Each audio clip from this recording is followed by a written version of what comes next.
Good evening दोस्तों, CDR के Saini BEd classes YouTube channel पर आप सभी का हार्दिक स्वागत है, अभिनंदन है।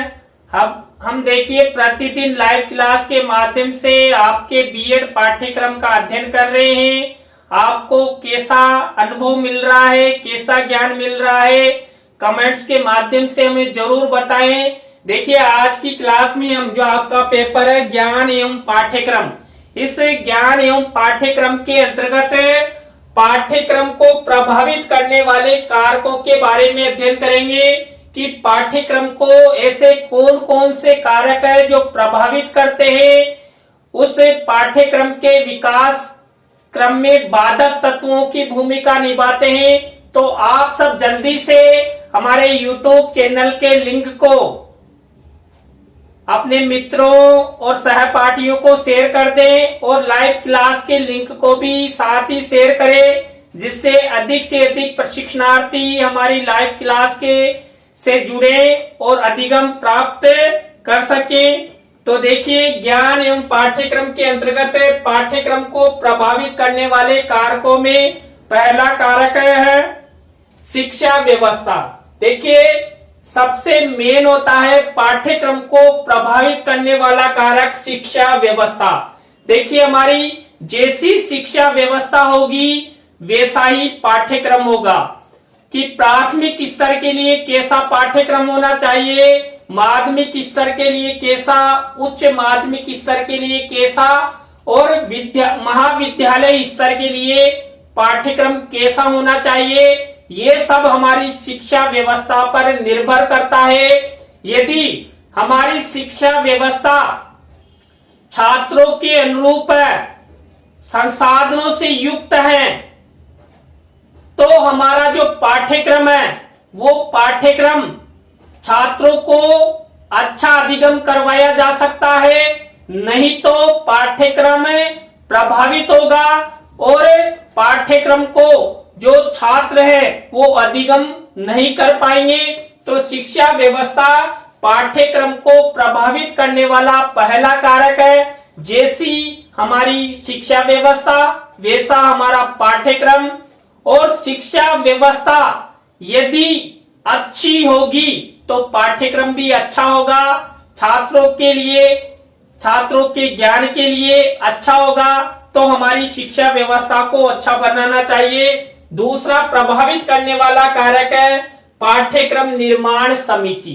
देखिए आप सभी को पता है कि पाठ्यक्रम का निर्माण एक पाठ्यक्रम निर्माण समिति द्वारा बनाया जाता है। उस पाठ्यक्रम निर्माण समिति में अध्यापक, व्याख्याता, विषय विशेषज्ञ और मनोवैज्ञानिक होते हैं और उनके आधार पर पाठ्यक्रम का निर्माण किया जाता है।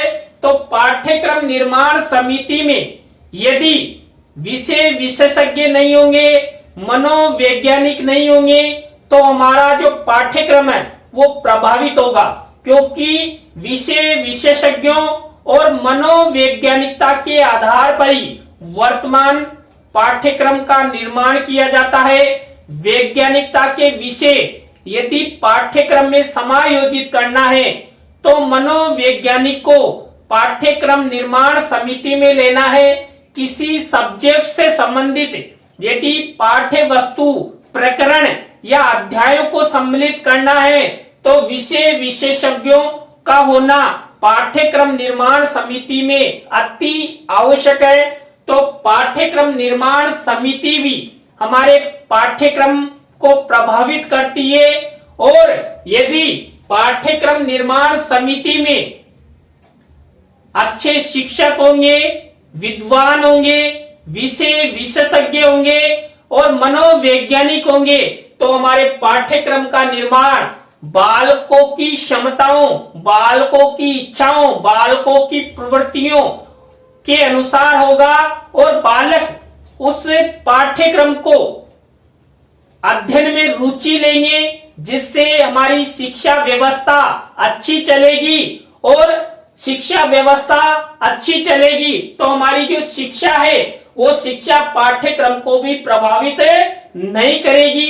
तो यहाँ पर पाठ्यक्रम निर्माण समिति का होना आवश्यक है और पाठ्यक्रम निर्माण समिति द्वारा सभी प्रकार के विषय पाठ्यक्रम में समायोजित करने चाहिए, चाहे आदर्श पुरुषों से संबंधित हो या आदर्श महिलाओं से संबंधित हो, महिलाओं के अधिकारों से संबंधित हो, वंचित और समावेशित बालकों से संबंधित हो या सामान्य बालकों से संबंधित हो या मनोवैज्ञानिक विषयों। यदि इन सबका समावेशन पाठ्यक्रम में किया जाएगा तो पाठ्यक्रम बिल्कुल भी प्रभावित नहीं होगा। अगर इन विषयों का समावेशन पाठ्यक्रम में नहीं किया जाएगा तो हमारा पाठ्यक्रम प्रभावित होगा। इसके बाद सरकार परिवर्तन भी पाठ्यक्रम को प्रभावित करती है। देखिए, कभी मान लीजिए हमारे देश में कांग्रेस की सरकार आती है, कभी बीजेपी की सरकार आती है, तो यहाँ पर भी सरकार परिवर्तन के कारण पाठ्यक्रम प्रभावित होता है। राज्य सरकारें या केंद्र सरकारें अपने अपने हिसाब से पाठ्यक्रम का परिवर्तन करवाती है, उनके हिसाब से विषय समायोजित करवाती है, जिससे पाठ्यक्रम प्रभावित होता है। और पाठ्यक्रम प्रभावित होने से हमारी जो शिक्षा व्यवस्था है वो प्रभावित होती है और शिक्षा व्यवस्था प्रभावित होने से बालकों का अधिगम, बालकों का शिक्षण प्रभावित होता है। तो समय समय पर जो सरकारें परिवर्तन होती है, ये सब सरकारें भी पाठ्यक्रम को प्रभावित करती है। इसके बाद देखिए शासन पद्धति, हमारे देश का शासन कैसा है, शासक वर्ग कैसा है। यदि हमारा शिक्षा मंत्री राज्य और केंद्र में अच्छा पढ़ा लिखा, विद्वान, विषय विशेषज्ञ या मनोवैज्ञानिक होगा तो हमारी शिक्षा व्यवस्था के बारे में सोचेगा, समझेगा और सकारात्मक दृष्टिकोण अपनाते हुए हमारी शिक्षा व्यवस्था को आगे बढ़ाने में भरपूर सहयोग करेगा, शिक्षा में नई नई नीतियां लाएगा, बालकों के अधिगम हेतु अनेक संसाधनों के प्रयोग पर बल देगा, अध्यापकों की सही व्यवस्था करवाएगा और बालकों का नामांकन किस तरह बढ़े, ऐसी परिचर्चाओं के माध्यम से, ऐसे कार्यक्रमों के माध्यम से वो समय समय पर शिक्षा व्यवस्था में परिवर्तन करवाता रहेगा। लेकिन यदि ये सब नहीं होगा तो हमारा जो शासन पद्धति है वो पाठ्यक्रम को प्रभावित होगी। मान लीजिए हमारे देश का शिक्षा मंत्री अनपढ़ है तो हमारे देश की जो शिक्षा व्यवस्था है वो बिल्कुल भी ठीक प्रकार से नहीं चलेगी। तो हमारे देश में शासन पद्धति का अच्छा होना आवश्यक है, जिससे हमारे देश का पाठ्यक्रम प्रभावित नहीं हो। यहाँ पर पहले ही हमारे देश में समय समय पर सरकारें परिवर्तन होती आ रही है। हर 5वें वर्ष में हमारी सरकार परिवर्तन हो जाती है और इससे सरकार परिवर्तन से शासन पद्धति भी परिवर्तित होती है, जिससे हमारा पाठ्यक्रम प्रभावित होता है। और पाठ्यक्रम का प्रभावित होने का सीधा प्रभाव बालकों पर दिखाई देता है, बालकों की शिक्षा व्यवस्था पर दिखाई देता है और बालकों का अधिगम प्रभावित होता है। इसके बाद देखिए, ये हमारा जो YouTube चैनल है ये CDRK सैनी परिवार की ओर से संचालित है। तो आप सभी हमारे YouTube चैनल को अधिक से अधिक सब्सक्राइब करें, अपने मित्रों और सहपाठियों को इसका लिंक जरूर शेयर करें, उनको बताएं कि बीएड से संबंधित topic to topic CDRK Saini BEd classes YouTube channel पर अधिगम करवाया जाता है। तो यदि आप उन मित्रों और सहपाठियों को भी बताएंगे तो आपके साथ साथ आपके मित्रों और सहपाठियों को भी अच्छा अधिगम होगा। इसलिए आप हमारे चैनल को सब्सक्राइब भी करें और अपने मित्रों और सहपाठियों को जरूर बताएं इसके बाद देखिए, पाठ्यक्रम को प्रभावित करने वाला पांचवा कारक है सामाजिक परिवर्तन। देखिए, समाज में जैसे जैसे परिवर्तन होता है वैसे वैसे ही पाठ्यक्रम भी परिवर्तन करना अति आवश्यक हो जाता है। वर्तमान समय की मांग के अनुसार पाठ्यक्रम में परिवर्तन होता है और समाज में जो ही परिवर्तन होता है पाठ्यक्रम को भी परिवर्तन करना पड़ता है, जिससे क्या होता है, पाठ्यक्रम प्रभावित होता है। देखिए, पाठ्यक्रम का निर्माण बहुत ही सोच समझकर व्यापक दृष्टिकोण का निर्माण करते हुए बनाया जाता है। यदि पाठ्यक्रम प्रतिवर्षी बदला जाएगा तो हमारी शिक्षा व्यवस्था, हमारे अध्यापक और हमारे छात्र प्रभावित होंगे। इसलिए जो पाठ्यक्रम है 3 या 5 वर्षों में बदलना चाहिए, जिससे एक लंबे समय तक बालक बालिका उस पाठ्यक्रम का अधिगम कर सके और एक शिक्षक द्वारा पढ़ाने के लिए एक अच्छे नोट्स या तरीका अपनाया जा सके। तो सामाजिक परिवर्तन जितने अधिक होंगे उनसे ही हमारा पाठ्यक्रम प्रभावित होगा और सामाजिक परिवर्तन से हमारी शिक्षा व्यवस्था भी प्रभावित होती है, परीक्षा प्रणाली भी पाठ्यक्रम को प्रभावित करती है।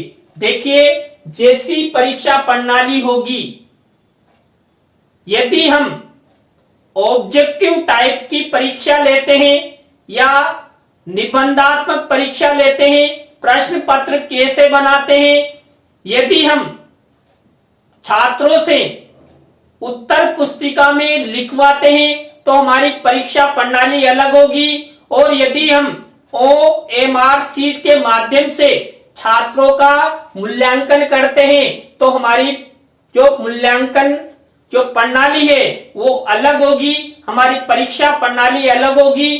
तो परीक्षा प्रणाली भी पाठ्यक्रम को प्रभावित करती है।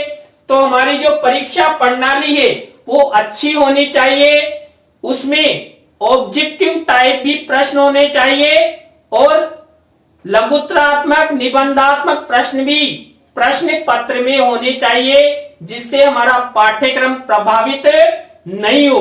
पाठ्यक्रम में जब परीक्षा के जो प्रश्न पत्र आते हैं उसमें हम अति लघुत्तरात्मक, ऑब्जेक्टिव टाइप और निबंधात्मक प्रश्न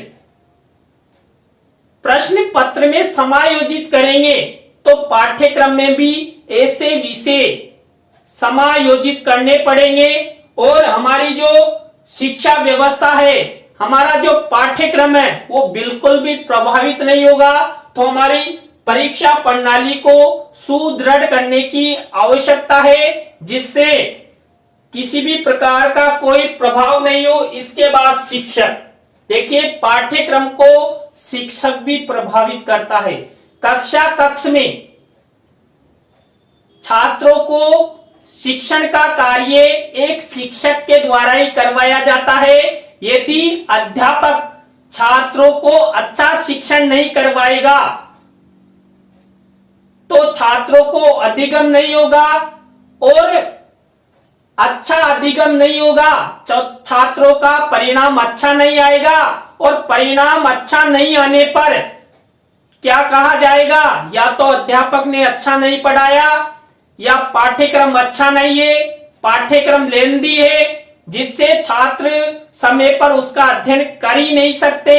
तो शिक्षक भी पाठ्यक्रम को प्रभावित करता है। इसके बाद छात्र, देखिए, छात्र भी पाठ्यक्रम को प्रभावित करने वाले कारकों की गिनती में आते हैं।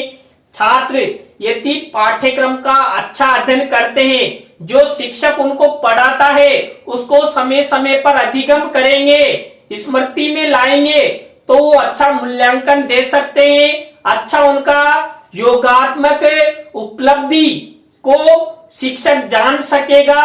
और जो शिक्षक पर थोपा जाता है कि शिक्षक द्वारा पढ़ाया नहीं गया या पाठ्यक्रम अच्छा नहीं है, छात्रों के लिए लेंदी है, उस कहावत को छात्र दूर कर सकते हैं।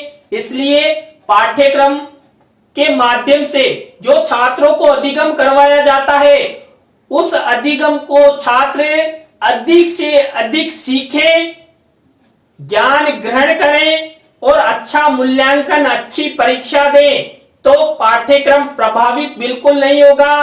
पाठ्यक्रम के विषय में नकारात्मक दृष्टिकोण उत्पन्न नहीं होगा, ना ही शिक्षक के प्रति होगा, ना ही हमारी परीक्षा प्रणाली के विषय में होगा और ना ही शिक्षा व्यवस्था। सबसे प्रमुख कारक है छात्र और शिक्षक। पूरी शिक्षा प्रक्रिया को छात्र और शिक्षक पूरा करते हैं। पाठ्यक्रम के अध्ययन से लेकर छात्रों का जो योगात्मक उपलब्धि आंकलन किया जाता है, वहां तक संपूर्ण जो निर्धारण है वो शिक्षक और छात्रों के बीच शिक्षा प्रक्रिया के माध्यम से होता है। तो आज की क्लास में हमने पाठ्यक्रम को प्रभावित करने वाले कारकों के बारे में अध्ययन किया। आपको वीडियो कैसा लगा कमेंट्स में हमें जरूर बताएं। कल इसी समय नए टॉपिक के साथ हम आपसे फिर मिलेंगे। CDRK Saini B.Ed classes YouTube channel पर। तो आप सभी को बहुत बहुत धन्यवाद। बाय।